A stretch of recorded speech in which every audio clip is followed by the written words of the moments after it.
message. And I would recommend you do your notes questions. And the lab about volume. Well, I would suggest you do that also. And quad. And your quad. And the quad. I need to catch up because It's really hectic till fall break. Once we get the fall break. Okay. Right? Now you understand, right? Now you're like, oh. And I kind of enjoy biology because it's like relaxing. It's not relaxing, but it's just like it's fun to learn it. Good. I just do it for a couple hours. All right, I have 25 minutes to do 24 slides. Wait.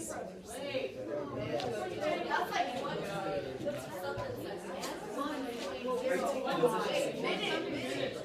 I know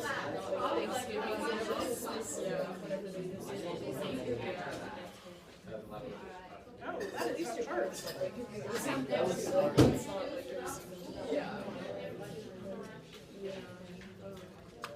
And then what is that one?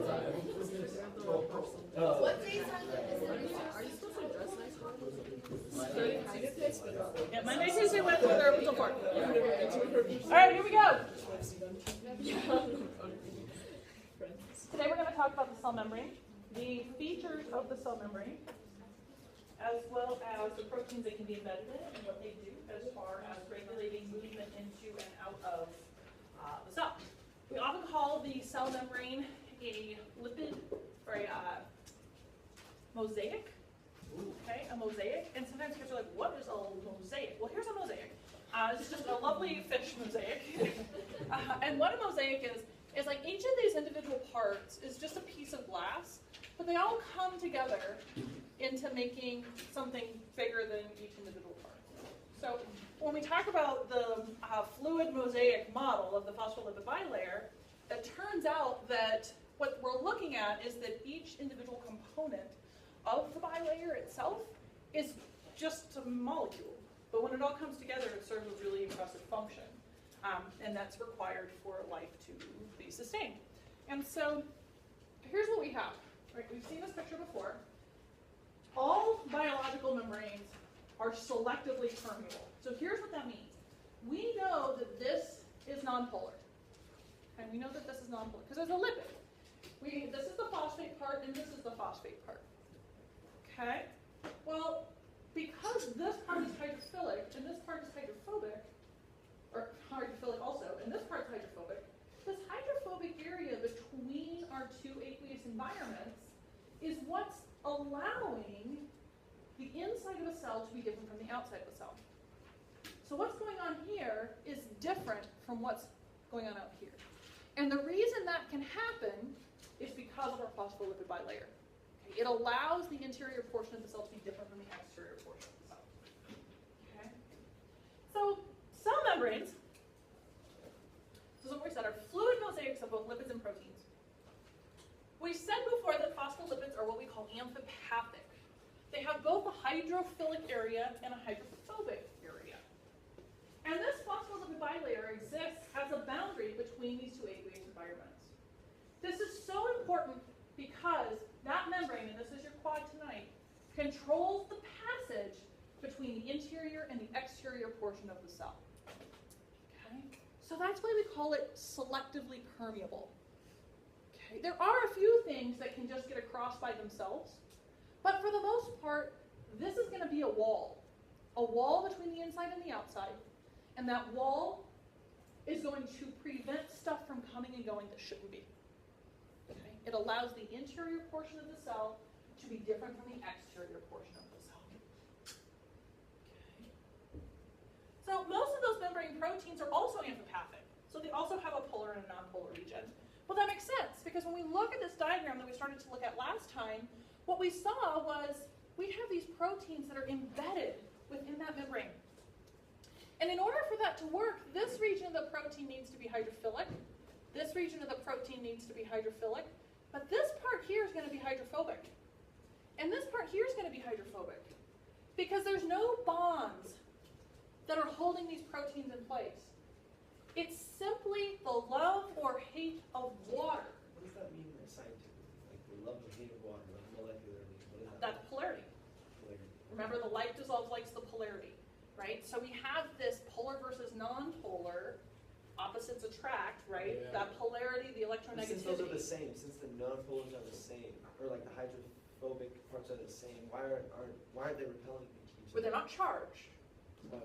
Remember, we're not talking about charges, we're talking about polarity. And so that's where we say like dissolves like. Yeah. That's why water will dissolve polar things, but like acetone won't. So if you try to get salt, table salt, and dissolve it in acetone, acetone is nonpolar. Acetone will not dissolve salt. It can't happen because like dissolves like, nonpolar and polar. That's the issue, right? Ah, she's having a moment back there. Similarly, mothballs, you guys know this? We don't use them much here in Colorado because we don't have moth issues, but mothballs are nonpolar. You cannot dissolve mothballs in water, but if you put them in acetone, they dissolve. Like dissolves like. Okay. Okay. No mothballs keep bunnies out of your yard. And Yeah, but they're polarity- toxic. Oh, yeah. So that's. Just throwing that out. So but that's how it works, right? So, but you ask a good question, because you're like, what's keeping it here if it's Yeah. not chemically? And it is chemically, and it's this like dissolves like polarity issue, right? That polar dissolves polar, non-polar dissolves non-polar. They'll attract to each other, right? Okay. That's different from pluses and minuses. We're not talking magnets, we're not talking electrons and protons, right? It's not a charge, it's not an electrical charge. Okay, it's polarity. Okay. Okay.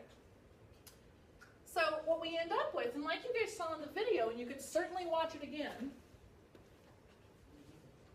is that these guys bob and weave and they move all over the place, and the proteins kind of do the same thing. We can lock them in place here to our extracellular matrix or to our cytoskeleton. We can lock them into place. But for the most part, just those hydrophobic interactions, the collected hatred of water here and the collected love of water at the top and bottom is what's going to keep these things in place. What's gonna keep these in place. The power of water, that's absolutely correct. So that's what I was just saying. The whole thing is held together by those hydrophobic interactions. But what this means about our phospholipid bilayer is that these guys move around all the time. Move around, because there's nothing that's locking each phospholipid to its neighbor. So the phospholipids just kind of float. Okay. This switch, this move happens very, very rapidly. They can also flip like this. That's a much more rare occasion because then you have to get the hydrophilic across the hydrophobic. Right? That's not nearly as common. So what we're looking at here is a system that's organized simply by hydrophobic interactions.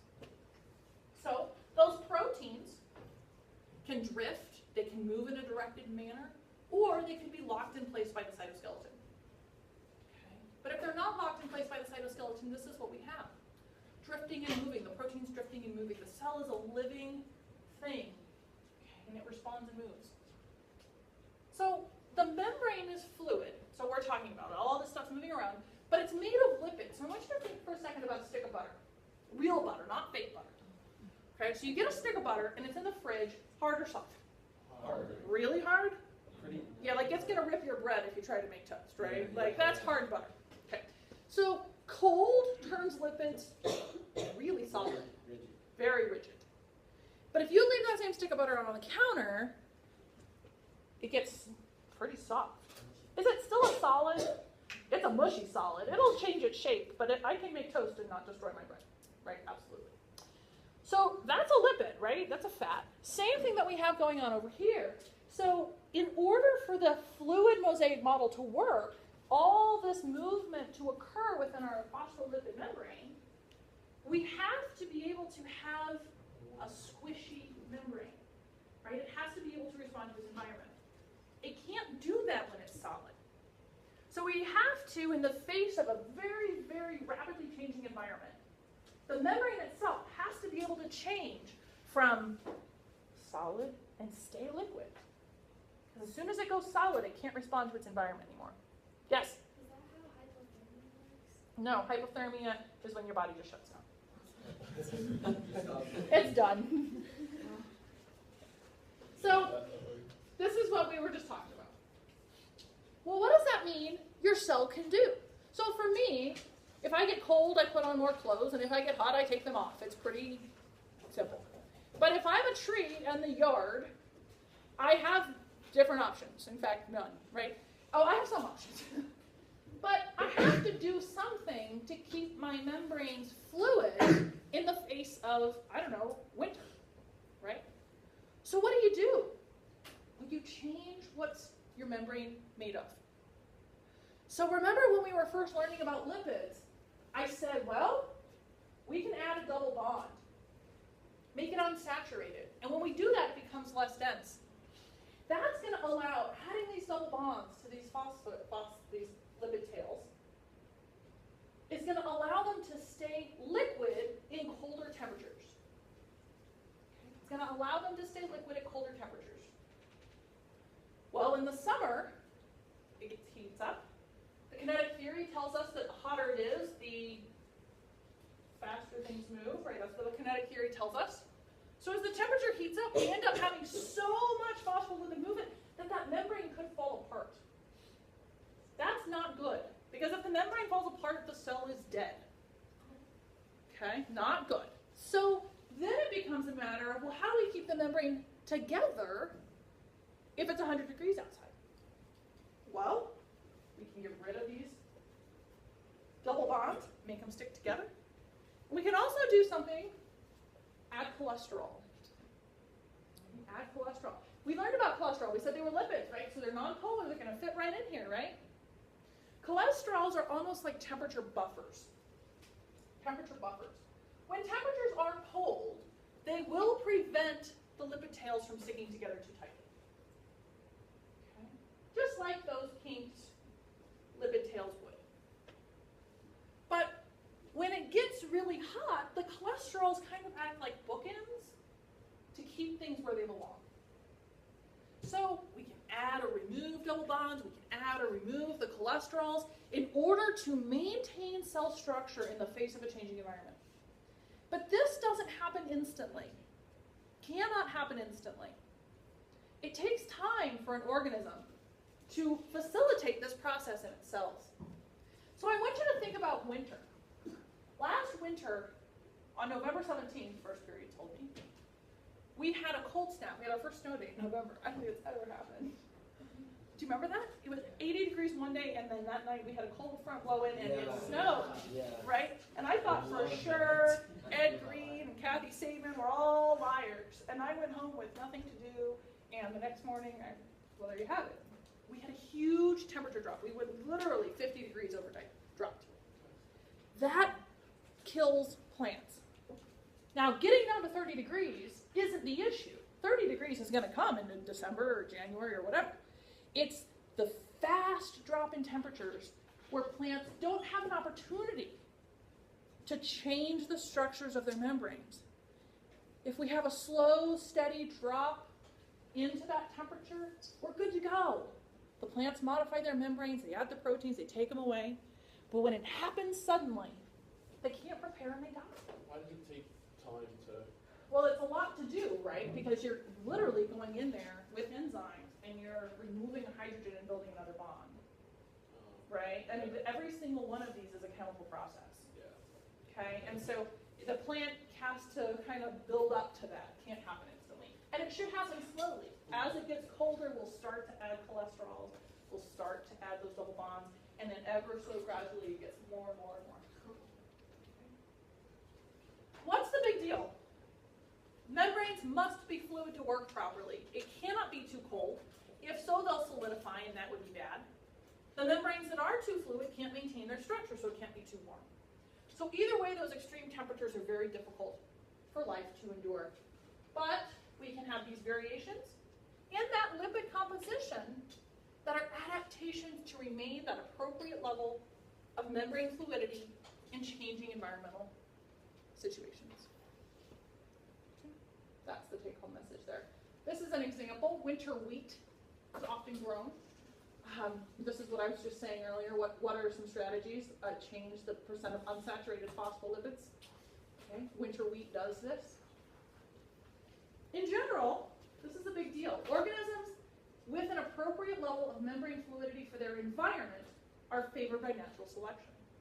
They're more likely to survive longer and leave more offspring. So if you think back to last winter when we had that sudden cold snap in November, and you look out this spring and you say, okay, well, which plants died and which ones lived? Plants that are native to Colorado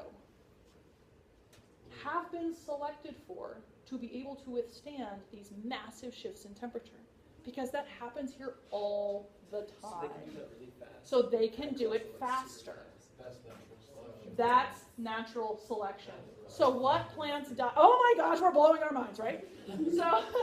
So which plants died? Apple trees. Yeah, absolutely. Which ones died? All of the non-native plants died. Those pine trees, they were But those blue spruce, the blue spruce are solid.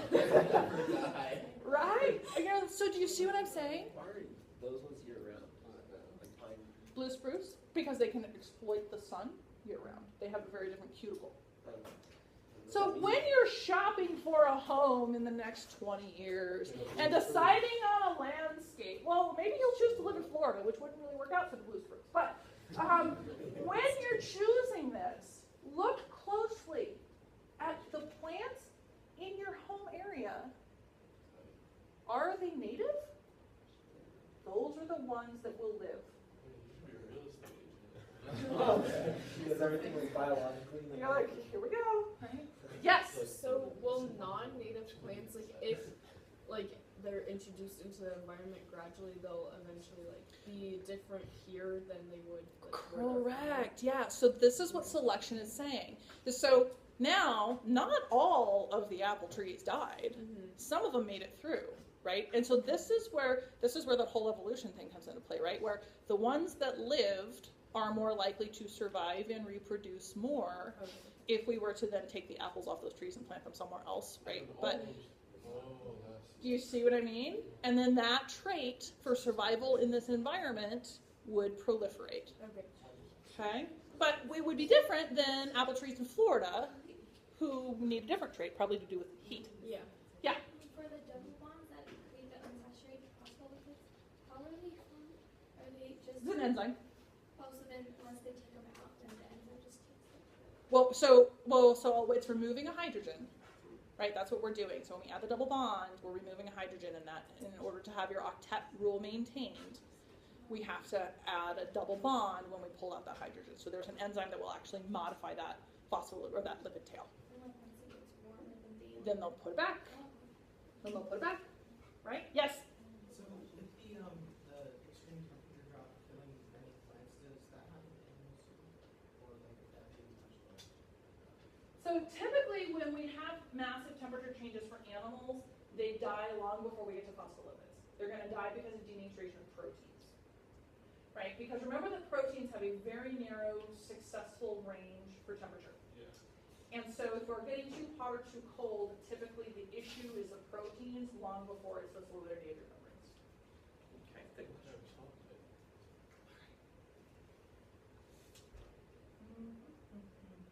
I went avoid this class and I told my That warms my heart. It warms my heart to know that. You should never feel like your time is wasted, and I would hope that in this class you wouldn't. We had a day about bread. She had a 99-minute lesson about bread. We're on video here. All right, I'll bleep that part out. So now let's talk about the mosaic part of our membrane. Membrane proteins are the mosaic.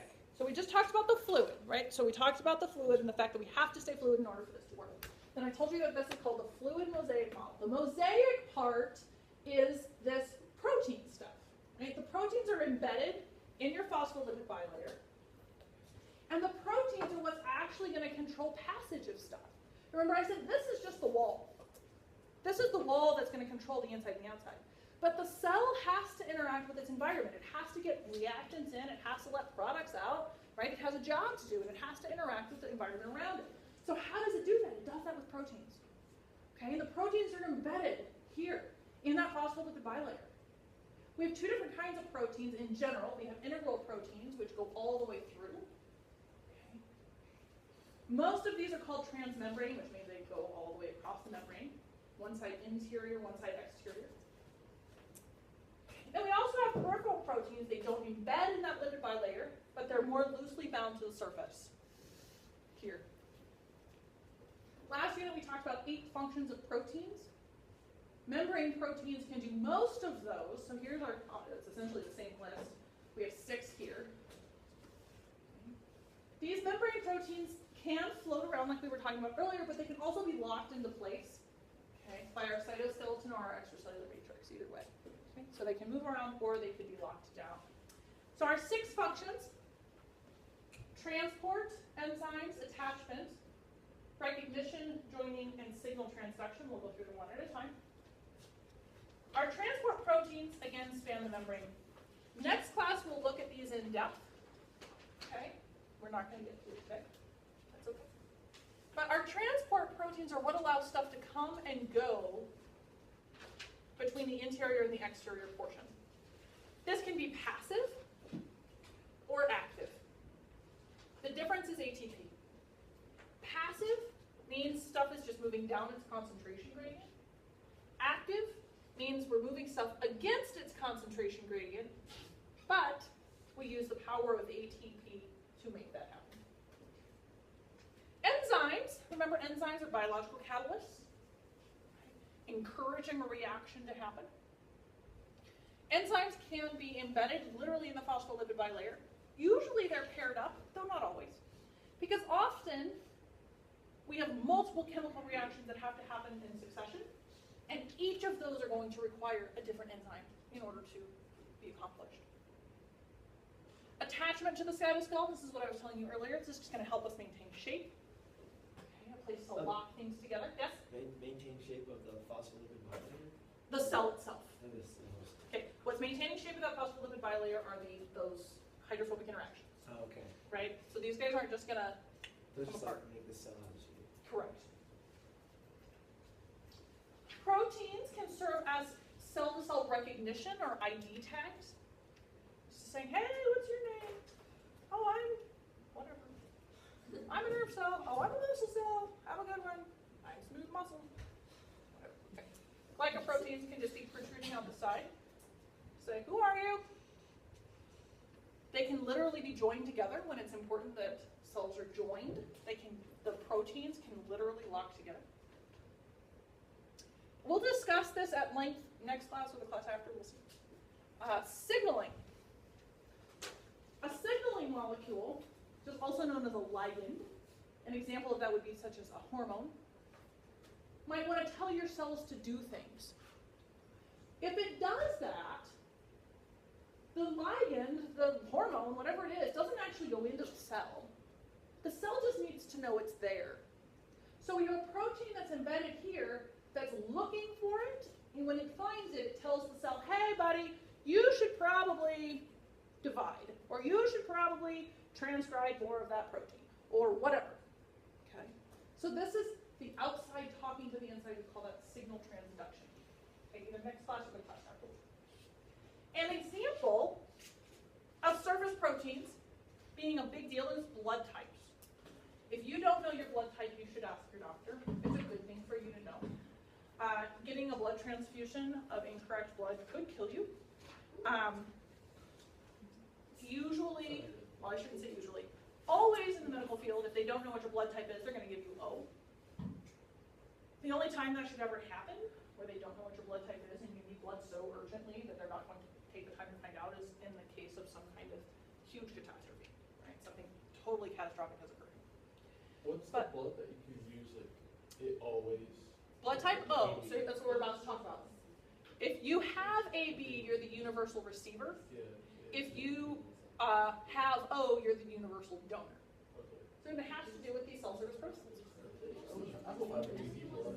Well, it's just like kind of a toss-up, right? I hope I have AB blood, because then you don't have to worry about this whole transfusion issue. Aside from the fact that something happened where you need a transfusion. Would it be more effective if you have AB blood to get a donor who has AB blood? No, doesn't matter.